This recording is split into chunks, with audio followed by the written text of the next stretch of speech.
DJ turn it up, better DJ bring it back. Tell the DJ turn it up, better DJ bring it back. Tell the DJ turn it up, better DJ bring it back. Tell them play that shit again, tell them that you like that. Like DJ turn it up, better DJ bring it back. Tell the DJ turn it up, better DJ bring it back. Tell the DJ turn it up, better DJ bring it back. Tell them play that shit again, tell them turn up the bass. DJ turn it up, better DJ bring it back. Tell the DJ turn it up, better DJ bring it back. Tell the DJ turn it up, better DJ bring it back. Tell them play that shit again, tell them that you like that. Like DJ turn it, DJ turn it, DJ turn it. Ya, assalamualaikum warahmatullahi wabarakatuh. Jadi teman-teman kembali lagi di channel gue ya, Motovlog Dembu. Untuk kesempatan di sore hari ini, gue akan membagikan tips-tips kepada teman-teman ya, untuk tips untuk pembelian sebelum membeli Ninja Karbu. Jadi untuk yang pertama, tips untuk sebelum membeli Ninja Karbu adalah yang harus kalian lihat itu dari segi bodinya teman-teman. Dari segi bodi memang harus dilihat. Kalau bisa cari yang minim dengan adanya goresan-goresan. Karena memang untuk bodi Ninja Karbu sendiri itu, yang namanya bodi adalah tampilan awal untuk dilihat orang ya. Jadi memang harus kalau bisa dapat yang minim dari goresan. Kebetulan motor ini sendiri warna aslinya adalah biru, dan ini memang udah saya repaint menjadi warna abu-abu ya. Dan untuk sekedar tambahan informasi, untuk Ninja Karbu sendiri yang warnanya cepat laku itu adalah yang warna merah teman-teman. Jadi untuk warna merah untuk Ninja Karbu itu barang yang cepat laku dan pastinya dijual tuh lebih cepat. Kemudian setelah tampilannya, bodinya udah dilihat, kemudian yang harus dilihat adalah baut mesin, terutama baut mesin yang ada di daerah blok ini ya teman-teman ya. Kalian lihat dari di blok kanan dan sebelah kiri, kita harus melihat bautnya itu kalau bisa jangan ada yang banyak yang selek ya, atau banyak yang istilahnya selek itu licat-licat atau bengkok-bengkok lah bautnya, menandakan bahwasanya kalau motor bautnya seperti itu menandakan bahwasanya Ninja Karbunya itu sering bongkar mesin ya. Bagian kedua adalah bagian yang terpenting adalah baut yang harus di baut mesin ya, harus dicek. Kemudian untuk kekeringan mesin juga. Jadi jikalau memang teman-teman ingin mencari motor Ninja Karbu ya, karena memang tahun produksi dari Ninja Karbu ini udah 10 tahun ke atas, bahkan sampai belasan tahun. Yang perlu dicek juga adalah kekeringan pada mesin ya.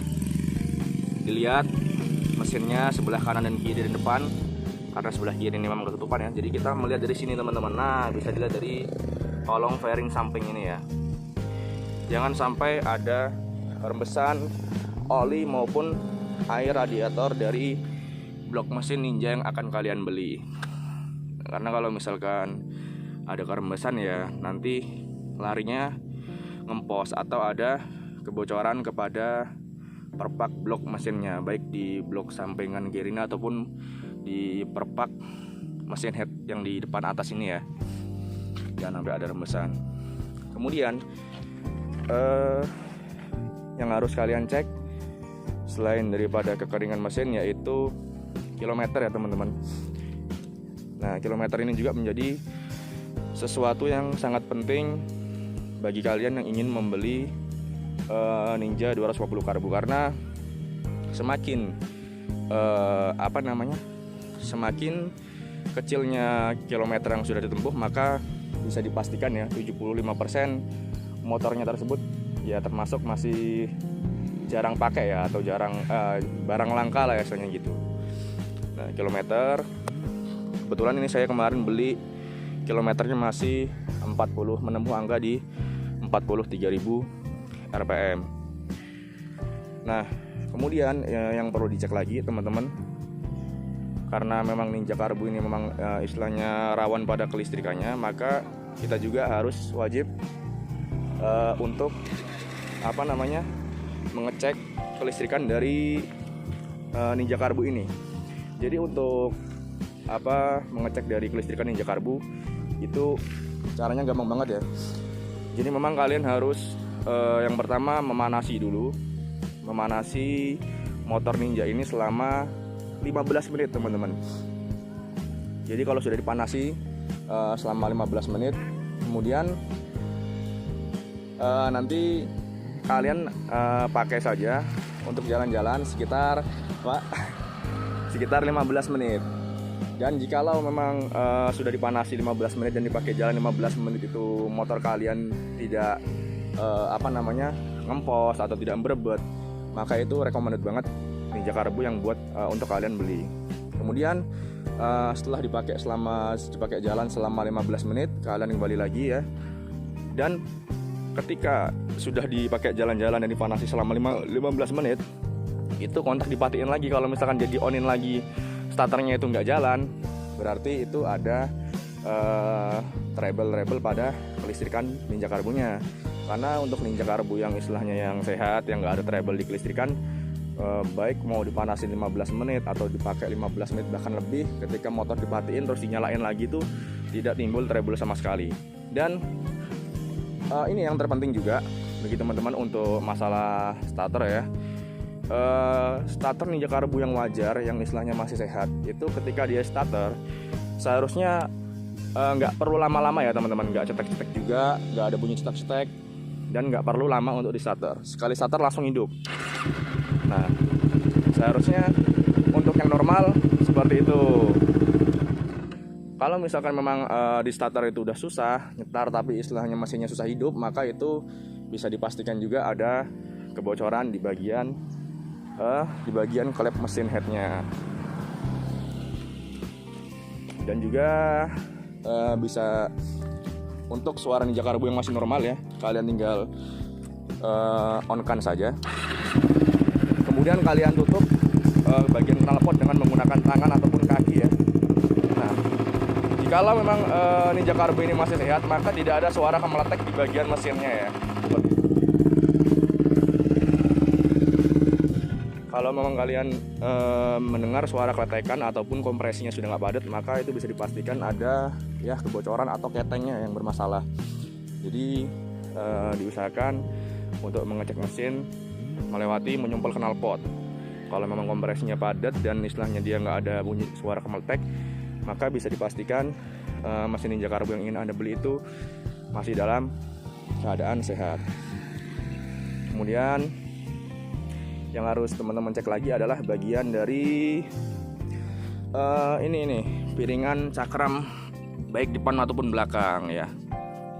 Karena memang untuk Ninja Karbu sendiri ini piringan di di ban depan ataupun belakang itu sering haus teman-teman ya, sering haus. Jadi pastikan juga untuk piring, karena memang pengereman ini menjadi hal yang sangat vital ya untuk motor ini, karena cc-nya juga lumayan besar. Jadi ini suatu hal yang harus diperhatikan juga teman-teman. Kalau misalkan memang udah haus tuh bagi saya ya kurang recommended lah. Cari piringan rem yang masih tidak haus, dan dicek juga minyak remnya ya. Jangan sampai kalian beli nanti ketika kalian berkendara kebut itu rem kadang blong kadang masuk. Biasanya terjadi ketika Ninja Karbu itu sudah panas, itu kadang rem masuk kadang enggak. Jangan sampai seperti itu ya. Jadi ada masalah di minyak rem, saluran pengeluaran minyak remnya ataupun di cakramnya teman-teman. Ya, kemudian ban juga harus kalian perhatikan ya. Untuk ban sendiri, apalagi yang udah menggunakan ban racing ya, itu kalau bisa cari yang istilahnya bannya itu masih terlihat tebal, karena ya ban untuk Ninja Karbu ini lumayan mahal teman-teman. Kalau untuk yang depan ini sendiri aja punya saya, untuk yang Pirelli ini dibanderol dengan harga 1.200.000-an. Kalau di Shopee itu 1.280.000 kalau nggak salah. Untuk yang ban belakang dia lebih murah, dibanderol dengan harga 500.000-an sampai 600.000 ya, walaupun keadaannya banyak lebih besar belakang, cuman memang mereknya itu bagus yang Pirelli ya, lebih unggul yang Pirelli. Jadi jangan sampai ketika kalian membeli Ninja Karbu ini kalian keluar budget lagi untuk membeli ban depan ataupun ban belakang teman-teman. Nah kemudian yang harus kalian cek adalah radiator ya teman-teman. Radiator tepatnya ada di buka bodi sebelah fairing sebelah kanan ini, ada box putih di sini. Nah itu kalian lihat ada rembesan atau tidak.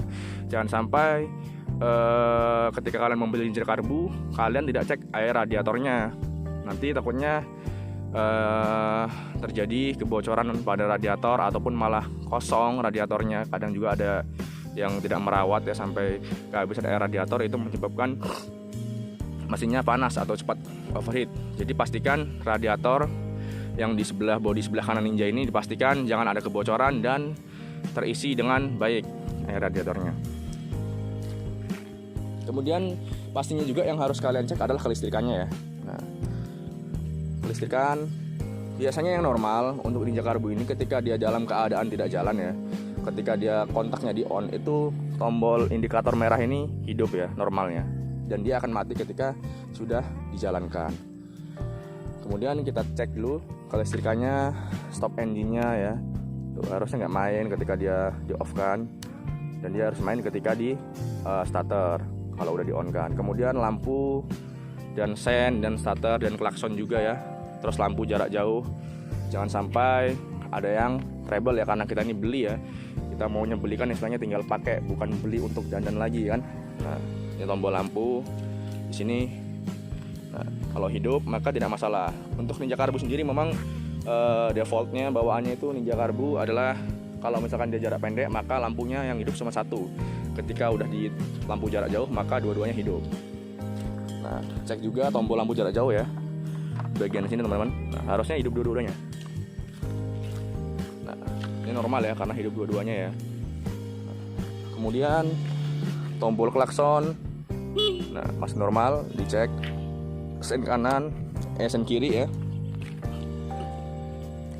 Ya, sen kiri, kemudian sen kanan harus dalam keadaan normal dan tidak susah. Kalau misalkan udah susah berarti tembaga dalam lampu sen ini minta diganti ataupun aus ya. Karena cukup mahal juga. Kemarin saya nanya di dealer juga untuk tombol sebelah kiri yang saklar sen ini aja dibanderol dengan harga 1 juta lebih kemarin. Nah, karena memang spare part Ninja Karbu ini mahal ya. Begitupun juga Ninja FI, apalagi ZX dan motor-motor sport di atasnya. Nah, kemudian satu lagi teman-teman ya, satu lagi yang harus kalian cek adalah kipas radiator. Jadi buat teman-teman yang ingin nyari Nimbu Ninja Karbu itu biasanya pengguna Nimbu yang sudah berpengalaman itu apa ya, istilahnya ada kipas radiator ya. Nah, kipas radiatornya itu kadang-kadang sering diganti dengan yang manual, karena kebanyakan pemakai Ninja Karbu ini takut kalau sensornya nanti sudah tidak normal lagi ketika dia jalan jauh, dipakai jalan jauh dan dipakai jalan ngebut, itu karena sensor kipas radiatornya error maka tidak hidup dan membuat mesin menjadi panas bahkan overheat. Nah, maka pastikan dulu untuk dibawa. Maka dari itu tadi saya sarankan bagi kalian yang ingin membeli Ninja Karbu, saya sarankan untuk memanaskan 15 menit dan memakainya dulu selama 15 menit untuk jalan-jalan ya. Biasanya kalau Ninja Karbu ini istilahnya dipakai di atas 15 menit ke atas, itu sensor kipas radiator sudah mulai nyala teman-teman ya. Nah, jangan sampai kipas radiatornya sensornya error. Dan ada pun juga kalau yang tempat saya ini memang udah dibuat semi manual ya. Jadi memang kabel kipas sensornya itu diputus. Jadi kita membuat yang manual agar untuk safety aja. Jadi takutnya nanti kalau sensor radiatornya error itu kita sudah mengatasinya dengan tombol manual tersebut. Nah, untuk tips-tips membeli Ninja Karbu mungkin itu ya yang bisa saya bagikan dan share kepada teman-teman. Untuk masalah warna ataupun stiker itu dan variasi itu tergantung dari keberuntungan teman-teman masing-masing. Oh ya, satu lagi teman-teman, satu lagi yang harus kalian cek, karena memang untuk Ninja Karbu ini ya, karena biasanya dia sering haus di karet penutup tangki ini. Jadi kalian cek dulu nih teman-teman, karena ini menjadi sesuatu yang vital juga bagi saya. Karena kalau memang udah kemasukan air, itu bisa merusak karbu atau membuat tangki menjadi berkarat, sehingga pembuangan ke karburator itu tidak maksimal ya, bisa menyumbat. Jadi Karena kebanyakan tutup tangki Ninja Karbu ini udah pada haus, karena memang istilahnya produksi motornya udah memang wayangnya servis besar ya, dari tahun 2015 ya paling terbarunya. Nah ini perlu dicek juga, menjadi bagian yang vital untuk dicek. Caranya adalah dengan pertama ditanya dulu sama penjualnya ya, ini kemasukan air atau enggak, karetnya masih bisa menampung air apa enggak. Kalau misalkan memang kata penjualnya itu sudah tidak bisa untuk mencegah air, maka jangan, karena untuk spare part tutup tangki sendiri dibanderol dengan harga 850.000. Tapi kalau misalkan memang kata penjualnya itu masih bisa menampung air ya, kalian coba siram dengan air, karena memang sudah dikasih tahu sama penjualnya bahwasanya karetnya masih bisa menampung air. Kemudian ini teman-teman, nah jadi di sini ketika kalian membuka tangki Ninja Karbu di sini ya, di sini ini ada saluran pembuangan air. Itu teman-teman pastikan juga bahwasanya saluran pembuangan air tersebut tidak mampet. Kalau mampet mungkin kalau masalah ini bisa dinetralisir dengan menyogok-nyogoknya dengan menggunakan lidi ya, ataupun dengan kawat ataupun seling ya teman-teman. Nah kalau sampai itu mampet nanti bahaya, takutnya air masuk ke dalam bahan bakar ya. Oke. Bentar. Ya. Jadi mungkin itu saja teman-teman ya. Bagi yang bisa saya bagikan untuk meng-share tips-tips sebelum membeli Ninja Karbu. Semakin istilahnya RPM-nya rendah, semakin gak ada trouble pada motornya, dan semakin istilahnya spare part-nya masih ori semua, maka ya semakin tinggi pula harganya ya. Berbeda dengan istilahnya yang sudah banyak kanibalnya ataupun standarnya. Kalau untuk motor sendiri, memang motor saya ini memang masih banyak standarnya, masih ada, cuman saya support aja ya. Ya mungkin itu aja bagi teman-teman yang bisa saya bagikan, dan saya share pengalaman saya kepada teman-teman yang untuk ingin membeli Ninja Karbu. Mudah-mudahan bisa membantu teman-teman untuk yang mau membeli Ninja Karbu, supaya tidak ada kendala ketika setelah pembelian motor Ninja 2.5 ini ya. Itu saja teman-teman, mudah-mudahan bermanfaat untuk teman-teman lainnya. Dan jangan lupa, jika kalian mempunyai pertanyaan silahkan ketik pertanyaannya di kolom komentar. Dan jangan lupa, jika kalian suka dengan video ini, jangan lupa like, komen, dan subscribe agar bisa bermanfaat bagi teman-teman yang lainnya. Saya akhiri, wassalamualaikum warahmatullahi wabarakatuh.